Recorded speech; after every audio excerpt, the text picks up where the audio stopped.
Hi everybody, we're going to do a learning goal today that you have done lots and lots and lots, but we're just going to review just in case you have not been using your strategies that you did on the previous learning goals. We're going to go ahead and just review some of those strategies, and we're going to talk about how we know it's going to be multiplication. When we see a story or we're living a real life story, how we know we're going to want to multiply. Okay, so here, your learning goal, I can multiply in problem situations using a variety of strategies. And we know we can do that. So let's read the story. The PTO bought treats for the end of the year carnival. They bought 7 bags of Skittles, 19 packs of Twizzlers, and 16 packs of Bouncy Balls. Each bag of Skittles contains 365 pieces. How many Skittles were bought for the carnival? So you really need to focus on this question, because the question is going to tell me what kind of information I need to pull from my story. I need to find out how many Skittles were bought for the carnival. So I'm going to need to go back into my story and try to find out all the information I can about the Skittles. Other things are not going to matter. So here it reads, they bought 7 bags of Skittles. That's important information. I have 7 bags of Skittles. It doesn't really matter how many packs of Twizzlers there are. It doesn't matter how many packs of Bouncy Balls there are. It matters about the Skittles because that's what the question is asking. Each bag of Skittles contains 365 pieces. Each bag contains 365 pieces. So I want you to close your eyes and I want you to imagine what that looks like. 7 bags. If you need to, you could use a picture model here. You could draw your 7 bags, right? And each of them have 365. So I could put 365 in each one of those. You guys remember when we did this strategy, this picture model? You absolutely can use this as your strategy. Some of you are not going to want to write all of this. Some of you are going to be able to take this picture that you have in your mind, not write it on the paper, but understand that you're going to repeat 365 7 times. Some of you are going to want to do repeated addition, and that is an okay strategy. I'm not going to focus on that one in this video just because you guys all know how to do that. That's not even an issue. So I have 7 bags of 365, and I know I can count my hundreds, my tens, and my ones, but I also know that I'm doing 7 groups of 365, which means I can think about this being decomposed into 360 and 5, and I can use the distributive property. You remember how we do that with multiplying this first factor by each of these parts. So I'm going to do 7 times 300 plus 7 times 60 plus 7 times 5. And I bet all of you are ringing in your heads. That's the distributive property. I know these are hundreds. I'm going to have 2 zeros in my product. 7 times 3 is 21. 2100 is the same as 2100. 1 0 here because I know these are tens. Then I have 7 times 6 is 42. 42 tenths is 420. And then finally I have 35. These are just ones, so I have no zeros there, okay? Then I just put all these together. Easy peasy lemon squeezy. 5, 5, 5, and then 2,000. So I know that my product here, or my amount of Skittles for the carnival, is 2,000 555 Skittles. Okay. You also know you could do an area model for this. If you wanted to, you could just draw your skinny rectangle because you only have one digit in this factor. This can get broken apart into 3 parts because you have 3 digits here in this factor. So this would be 360 and 5. Again, you know you're going to have your 2 zeros because that's hundreds. 7 times 3 is 21. 1 0 here. 7 times 6 is 42. 7 times 5 is 35. And then I'd have them all together just like what the distributive property. And all of you know that this same result would happen if I counted with my picture model too. Okay, so we can be confident that that would be 2,555. Let's look at the second one. The PTO bought treats for the end of the year carnival. This is starting to sound familiar. They bought 7 bags of Skittles, 19 packs of Twizzlers, and 16 packs of Bouncy Balls. Each pack of Bouncy Balls contains 28 balls. How many Bouncy Balls were bought for the carnival? Okay, so even though it started out the same, and we know that there's still this carnival, we know that they bought some things. This time we have to focus on this question. How many bouncy balls were bought for the carnival? So I don't care about the Skittles this time. That doesn't matter. I don't care about the Twizzlers. I care about how many packs of bouncy balls there are. And I care that each pack of bouncy balls contains 28 balls. Okay? So you should be developing a picture in your mind right now. If you need to, close your eyes and imagine 16 packs. So I could draw over here 16 packs, and then each of them have 28 balls.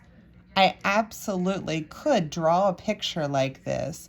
I just don't think that that's going to be your best strategy. I think that that's going to cause you some frustration. I think that repeated addition would cause you some frustration. So what we have discovered when we have these 2-digit by 2-digit factors is that we want to think about them getting split or decomposed into 10 and 6, 20 and 8. And because you have 4 total digits here, you would have 4 equations if you were using the distributive property. So you could choose to do this times this. Remember when we did this and I bridged it? And then this times this. 10 times 20 and then 10 times 8. I have to focus only on this part of my factor. Okay? 10 times 20. And then 10 times 8. Now that I've exhausted everything with my 10, I can forget about it. I don't need to do anything else with it. 10 and 6 were part of the same factor, so I never multiply those together. I'm done with 10. Now I'm going to focus on the 6. 6 times 20, 6 times 8. 6 times 20. And 6 times 8. Okay?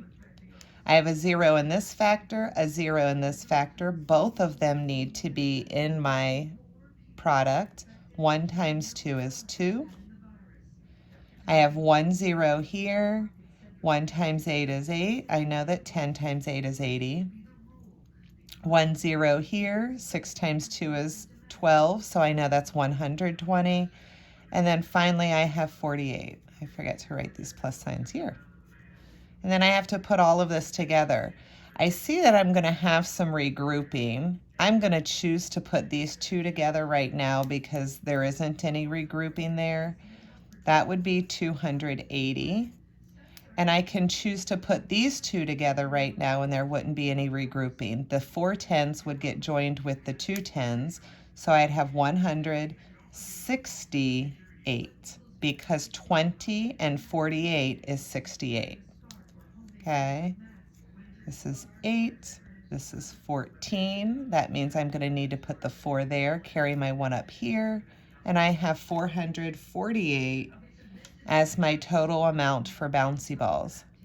Now we could use the distributive property just like we did here, or we could do the area model. And I think that this becomes the favorite for people who are doing 2-digit by 2-digit, 2-digit by 3-digit, 3-digit by 2-digit, 3-digit by 4-digit. You know, your rectangle is just going to look a little different depending on what you have, right? So here, again, we had 16 times 28. 16 is our first factor. We're going to write that here, 10 and 6. Decompose that 16. And then here we would write 20 and 8. And remember, we said you could put the 10 and the 6 on this side, or you can put it on this side, but they have to be hanging together because they're part of the same factor. The 28 can be on the top, or it can be on the bottom. It doesn't matter, but they have to be hanging together because they're part of the same factor. So if I have it set up this way, this is going to meet here. I'm going to meet 10 and 20. So what I have to multiply here is 10 times 20, 2 zeros. 1 times 2 is 2. Here in this box, I'm going to do 10 times 8. There's 1 0. Oops, sorry, let me write that here. 10 times 8. 1 0. 1 times 8 is 8. We know that 10 times 8 is 80. Here I have 6. Notice I'm going over 6. I'm coming down 20. 6 times 20. So I put a 0 here. 6 times 2 is 12. And then I have here 6 times 8. This goes over 6. This comes down 8. That's what matches or meets in that square. And that is 48. Once again, I can put my 200 and my 80 together and I get 280. I can put my 120 and my 48 together. I get 168. So then I put those together and I get 448 bouncy balls. Okay. So multiple strategies. I probably would try to avoid doing repeated addition just because you end up having some counting errors. And even drawing a picture model might get a little bit frustrating to you. This would be a good strategy, either the distributive property or using an area model. Try to stay away from the standard algorithm because many of you are not ready for that. If you've become an expert and you know you always get it right, that's okay. But in 4th grade, they just want you to understand truly what you're doing and why you're doing it. And the standard algorithm is a little bit harder to make that happen. All right, I'm going to go ahead and do number 3 and 4. If you're a little tired and you just want to take a break and then go answer your questions that look like this and then come back to these later, you absolutely can do that. You guys know how to manipulate the videos so that you can rewind or you can fast forward. Okay, but I'm going to go ahead and look at number 3. I'm still going to multiply, but this time I'm going to multiply to convert units of measurement. That means that I'm going to take 1 unit of measurement and I'm going to turn it into a different unit of measurement based on some information that I have. So when I read this question, it says, Cedric kicked the soccer ball 19 yards for a goal. Let's picture Cedric kicking that ball and it's flying through the air, right? It goes 19 yards before he's able to make that goal. How many inches did Cedric kick the soccer ball? So we're going to turn 19 yards into some amount of inches. We need to find out how many inches Cedric kicked the ball. Okay, so I'm going to use information from over here. All of the information isn't in my story. I have to look at this resource.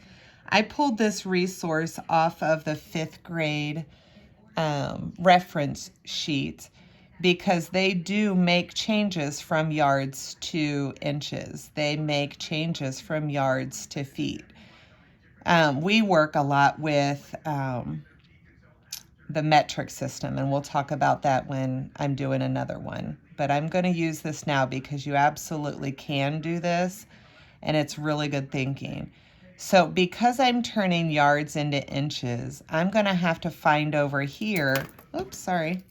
I'm going to have to find over here how many yards is equivalent to how many, oh wait, I did the wrong one, sorry guys. I wasn't even reading. Let me erase that. That's clearly not what we want. That said yard and feet. We want yard and inches. All right, so it says 1 yard is the same as 36 inches. So if I'm trying to find out what 19 yards is, I can picture I have this line. There are 19 yards in here.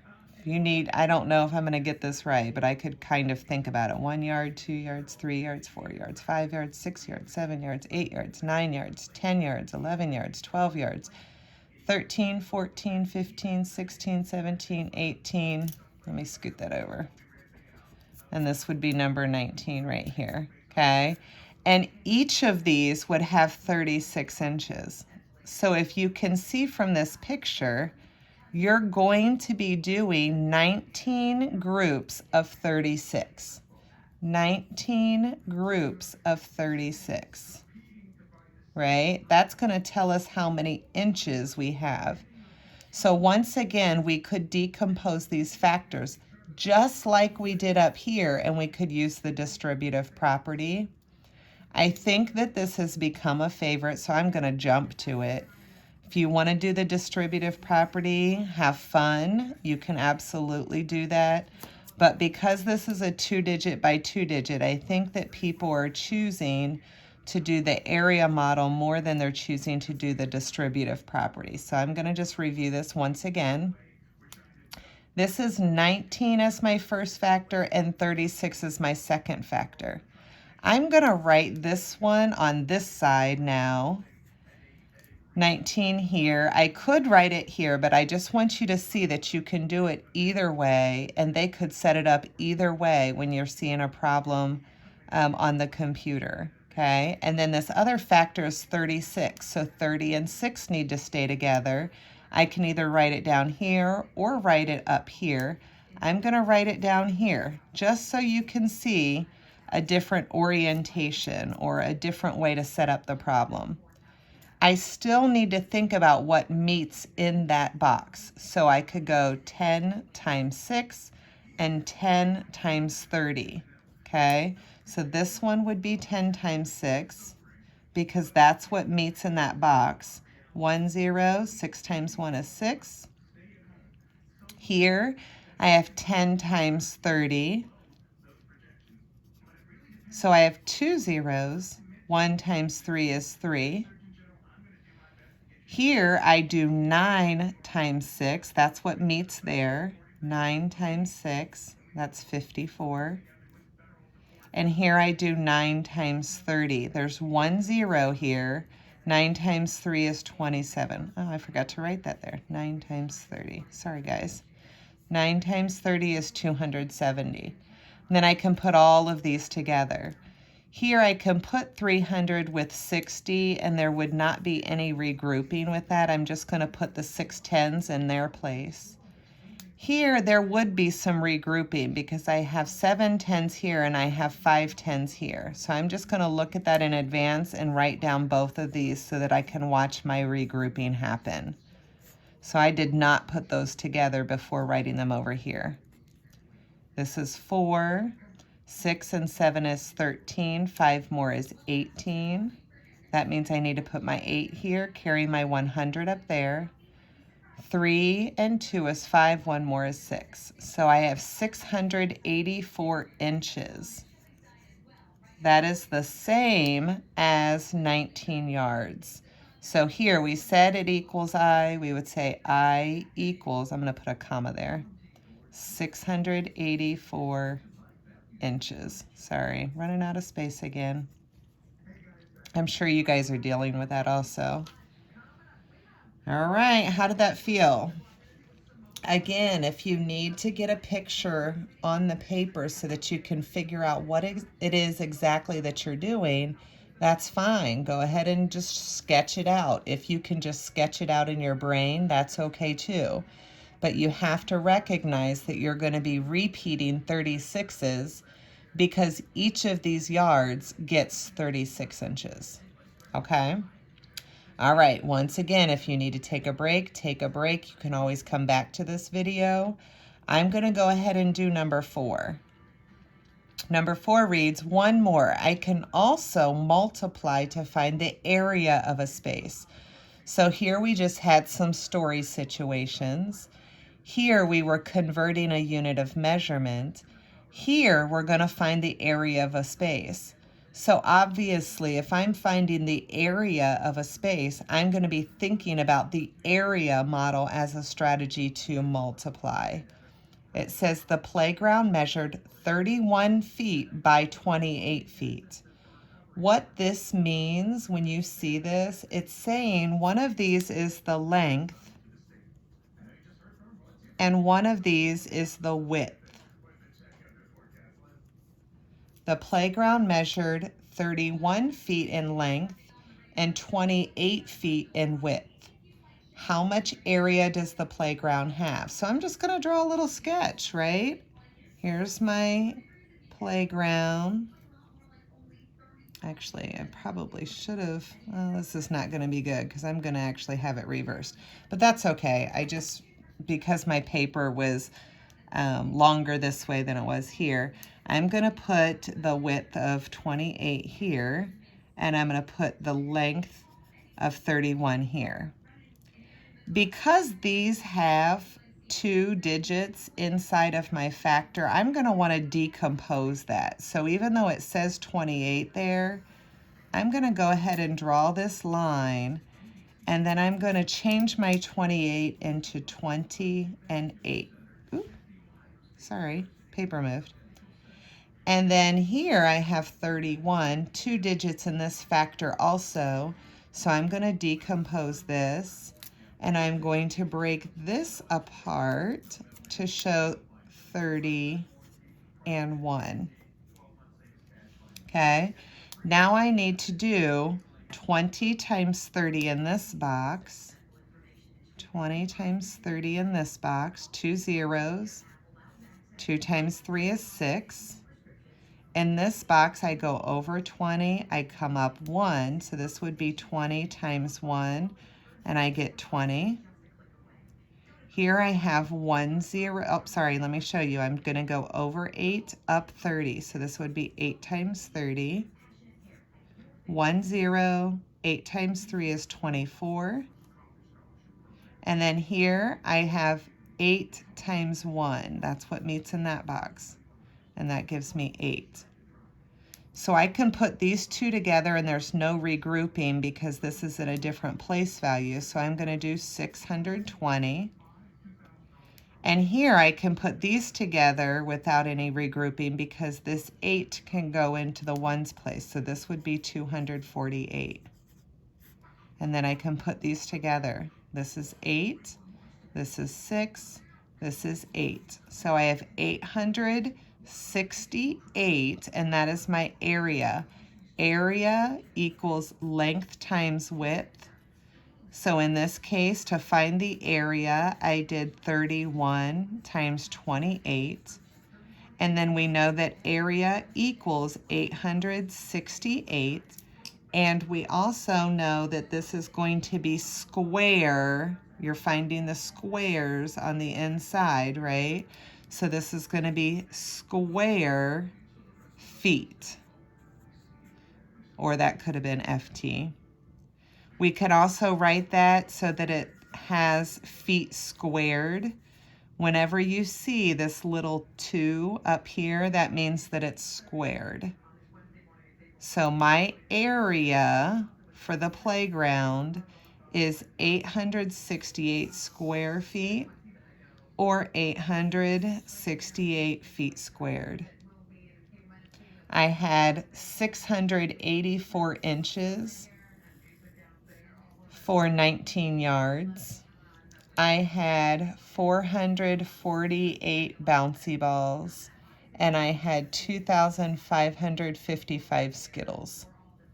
Okay, so I'm going to go ahead and stop this video. Again, if you need to rewind things, rewind things.